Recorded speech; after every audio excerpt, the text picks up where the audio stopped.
Hello, this is George from Ireland and I'm reporting on tourism from London.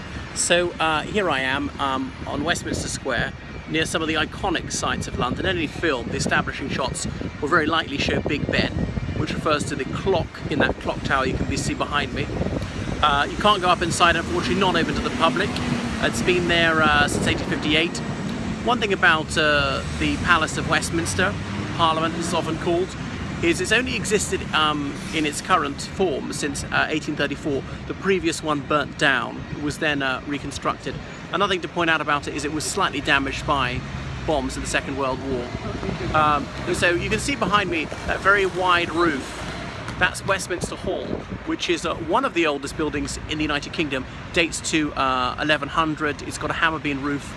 You can go inside the Palace of Westminster and see Westminster Hall. You're not allowed up the clock tower, unfortunately. So many very historic events took place in Westminster Hall. The trial of Charles I, for example, when a foreign head of state addresses a sitting of the two houses of Parliament.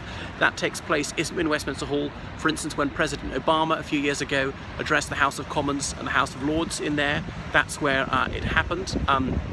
Anyway, in the background there you can see the London Eye, that Ferris wheel. No, it's not the tallest Ferris wheel in the world. That goes to the United States, that title. It was put up in the year 2000 as one of the Millennium Projects, as the only one which has succeeded as a Millennium Project. So that's well worth going to. But I would say book online. There's a small saving. You can skip the queue. If you just show up on the day to buy a ticket, if you pay extra, you can go fast track. So it takes about 40 minutes, that ride. On a clear day you can see for many miles out of London, so it's fabulous. If you've got vertigo, perhaps not recommended, since there's no wall, there's no barrier, you can see right down to the floor, so a bit unnerving if you're of an anxious disposition with relation to heights. That's on the south bank of the Thames, just over Westminster Bridge, easy walking distance from where I am. There's several other tourist attractions around there.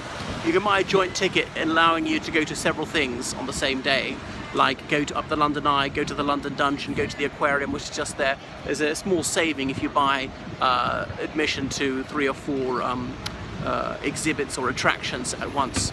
So that's all on some of the crucial sites of London in this instalment of my tourist advice travelogue.